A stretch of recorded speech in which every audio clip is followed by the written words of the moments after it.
my team, Coach John Reyes. Coach, congrats on the win. Coach, talk about yung step up ni Jordan Levy ng offense and your team limiting Ginebra to a field goal during one stretch of the fourth quarter. Yeah, I think that's the key was our defense. Jordan had a good shooting night and he really kept us in the ball game in the first half when McCullough was struggling. But I think the combination of Jordan's shooting and the scoring of the other players outside of McCullough with our defense kept us in the ball game. It gave us a chance to pull it off in the end.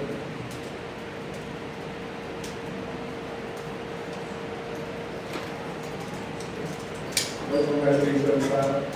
Yung team trade, parang yung nagka-issue was yung lack of production globals tonight. You got Eddie, of course, 29 points, pero delivered si Jason, and then your two big guys, si Henry and PGR. Yeah, in game 3, the problem really was the start. We were already down first 6 minutes of the first quarter. We were already down by 12 or 14 points. And that's the only thing that we watched in video yesterday was those first 6 minutes. And we took a look at how Ginebra got their shots off, and we made some adjustments with our defense tonight.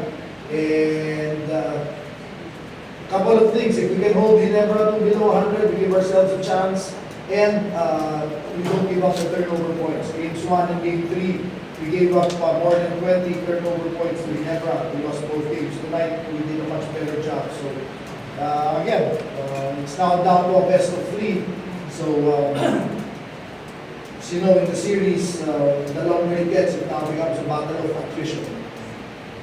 Coach, the team of the first 3 weeks was, yung nga, as you mentioned, pag nag-pull away yung team, it start to come back.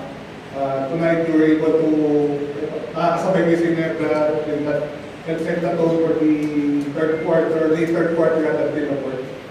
Yeah, at halftime, we told the players to just, keep our composure despite the barrage of the 2 best players of this conference. I mean, we're playing the best import and the best local player. So, we know that they will really score because they're not the best for nothing.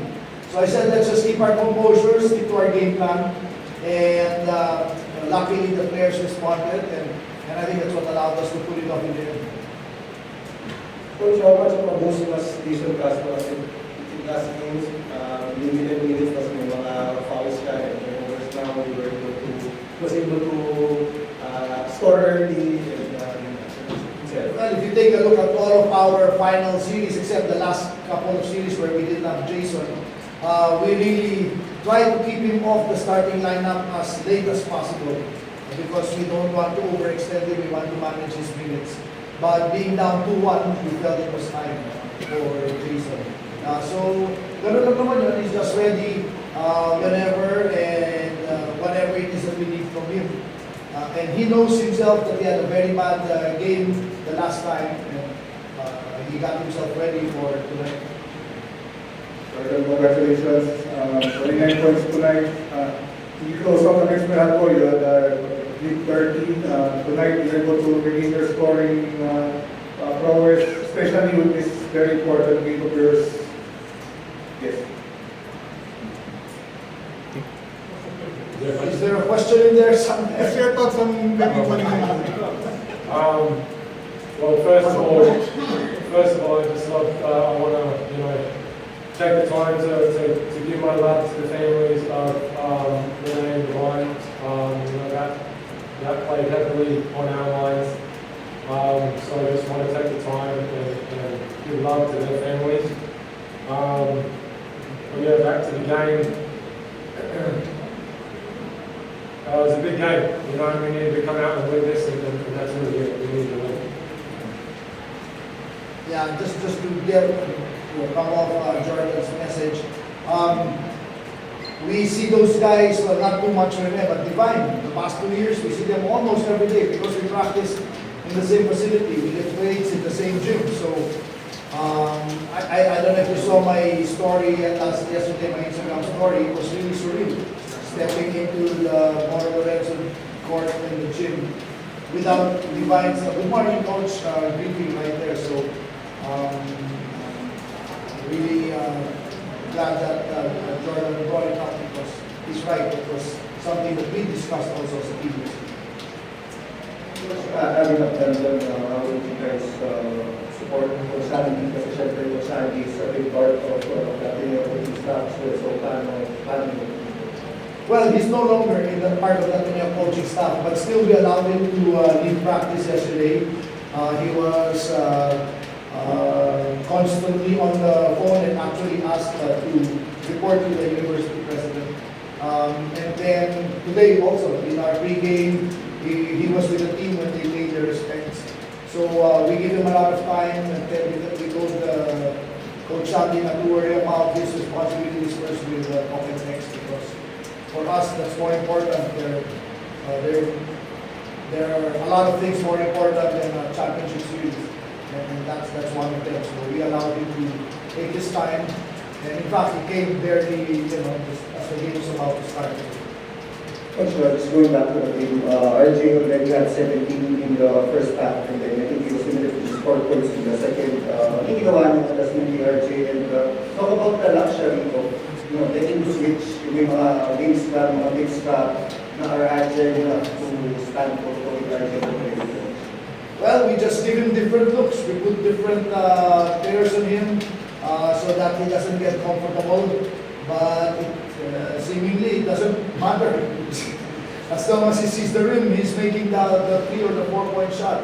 But still, like I said, we just wanted to keep our composure. As long as it wasn't an open look, it was challenged. That's really the best we can do, right? Is to bother and challenge his shot. And if he makes it, he makes it. And like I said, great offensive players like RJ and Justin.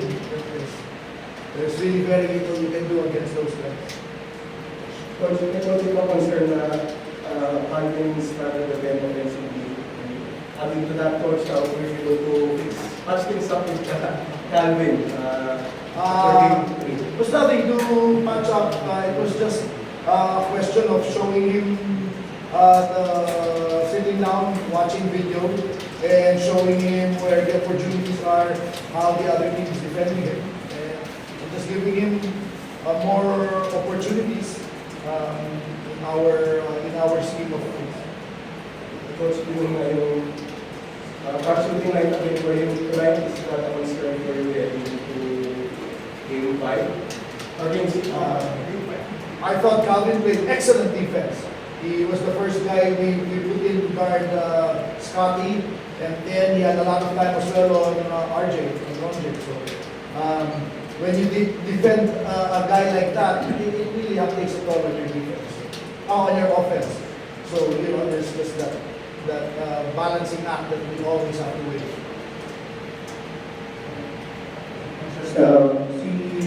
I think Justin Brown needed back-to-back 4-pointers midway through the fourth quarter, and then we made the adjustment putting in Garinato for ilang backup. Tapos medyo doon na pwede yung rally na Minerva. How big was yung 2-3 minutes niya ni Garinato nung midway through the fourth quarter?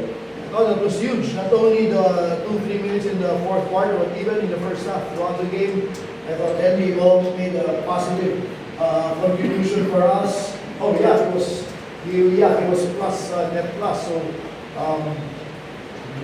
in the end, we have to get players stepping up, and the guys who are asked to do the role, they have to do the role, and everybody else.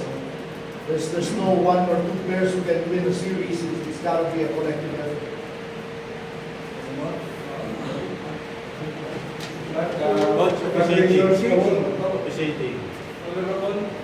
Excellent! Para last game. Sabi ko last game, excellent, di ba? Exceptional. Excellent. Excellent. Okay, with that, thank you, Coach George, and Jordan Henry, CNT. Pinapahamak mo ko pala.